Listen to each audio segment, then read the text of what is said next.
त्याच्या हाईटच्या उंचीच्या याच्यावर शिकार करतात. 2 ते 3 फुटाची उंचीची शिकार करतात. लहान मुलांना सांभाळायचं. बरं सर, पाणी भरणार जे आता जात आहे शेतकरी समजा समजा रात्रीच्या तुम्ही वेळेस, गाणं लावलं समजा तर कदाचित, त्याला बचाव करण्यासाठी काय काय उपाययोजना हा, करावं तर लागेल? त्याच्या उपाययोजना हेच आहे आपल्याला का बाबा आपण वाफाला हे करतो तर चालता फिरता थोडंसं खकारणं किंवा दांगडू करणं, हा हुकलं, म्हणजे जेणेकरून त्या माणसाला हे होऊन जाईल, त्या बिबट्याला आभास होईल का कोणीतरी मनुष्य येतोय, तो आपली जागा हा चेंज करून टाकतो. तो काहीतरी कोणी माणसाचा भास होतोय बा.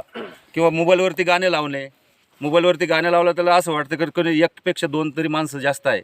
भजन वगैरे कीर्तन लावतात, जसं की 4-5 माणसाचा आवाज येतो ना त्या भजन गाण्यामध्ये, तर असं वाटतं की किती 4-5 माणसं येतो, तो आपली जागा दिशा चेंज करून घेतो. तो तर शक्यतो आपल्या जनावर याच्यावर अटॅक माणसावर करतच नाही तो, कारण तिची शिकार मी तुम्हाला पहिलेच बोललो की ते 2 ते 3 फुटाच्या अंतरावरती तिची शिकार राहते. कदाचित त्याला अटॅक कधी होतो का माणूस चुपचाप आहे, चुपचाप बसलेला आहे आणि खाली वाकून काम करतोय, वाकून त्याला असं वाटतं काहीतरी शिकार डुक्कर आहे किंवा कुत्रा आहे. 4 पायाची शिकार आहे ना तिची. 2 पायावर कधीच शिकार करणार नाही बिबट. 2 पायावर उंच जनावर असला कधीच नाही. एखादा बैलावर जनावर जेव्हा होतो ना अटॅक, तो बसलेला राहतो आणि झोपेल राहतो.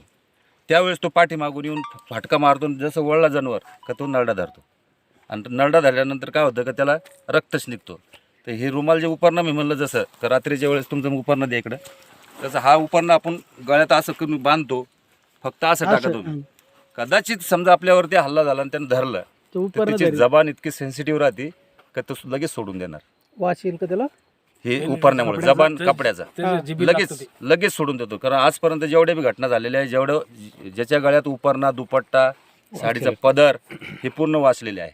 ज्याच्या गळ्यात नाही आहे ते समजा हे झालेले आहे, घटना झालेली आहे, अशा दुर्घटना झालेल्या आहे. त्याच्यामुळे हा गळ्यात उपरणं वगैरे रात्रीच्या वेळेस जेवणाचा डबा वगैरे शेतात नेला चालतो का, काही वासना वगैरे जेवणाचा डबा नाही. मग आपल्याला शेतात जायचं समजा, प्राणी मांसाहारी प्राणी ना, मासा आणि प्राणी आहे, त्याच्यात काही संबंध नाही आहे.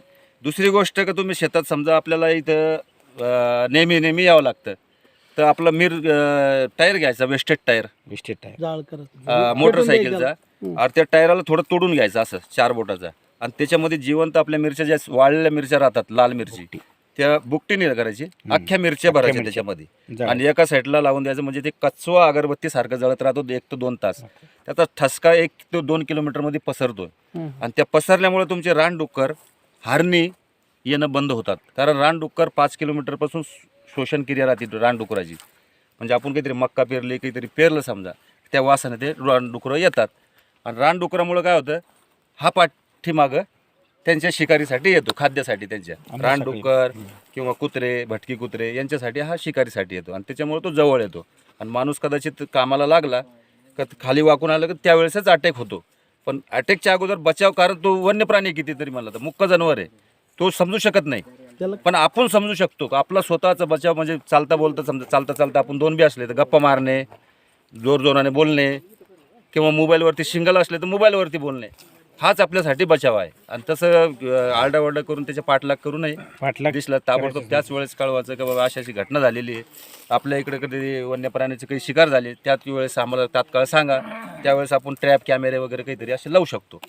कारण पिंजरा लावले शक्य राहत नाही, कारण पिंजरा लावल्यानंतर नागपूरला त्याचा प्रस्ताव पाठवावं लागतं, आणि नागपूरला पाठवल्यानंतर तिथून जेव्हा परमिशन येईल त्या ठिकाणी काय घटना झाल्या याच्यावर विचार केला जातो शासनाचा, आणि त्यावेळेसच ते आपल्याला परमिशन देतात. परमिशन दिलं तरी ते जोपर्यंत पिंजरा त्या ठिकाणी ठेवलेला आहे, शेतकरीला वावरता येत नाही, काम करता येत नाही. 1 किलोमीटरच्या अंतरापर्यंत तिथं मनुष्याला जाता येत नाही. आणि पिंजरा लावला आणि कदाचित त्या ठिकाणी काही घटना झाली, कारण पिंजरा लावताना आम्ही पूर्ण गावात दौंडी वगैरे याच्यामुळे सांगतो का त्या ठिकाणी क्षेत्रामध्ये पिंजरा लावलेला आहे, जाऊ नये. जेणेकरून काही घटना झाली तर शासन जिम्मेदार राहत नाही. त्याच्यासाठी पिंजऱ्याचा आपण हेच नाही विषय करायचा, फक्त आपला बचाव, चालता पुरतं बोलणं करणे, हेच आपलं. अधिक काळ एका जागेवर नाही राहू शकत तो, त्याच्यामुळे चिंता करण्याचं की काय. कारण आपलं एवढं क्षेत्र असं ऊसाचं इथं नाही, कारण तो टाकळी भाग, हातनूर भाग ह्या भागाला जिथं पाण्याचं जास्त क्षेत्र आहे बाजूला, त्या ठिकाणी खाली होती याच्या अगोदर. इथं काही केळीची बाग नाही, इथं काही जास्त ऊस नाही. 3 किलोमीटर में आदमी भी नहीं आ सकते. वही पता है ना आपण. टायर नसतील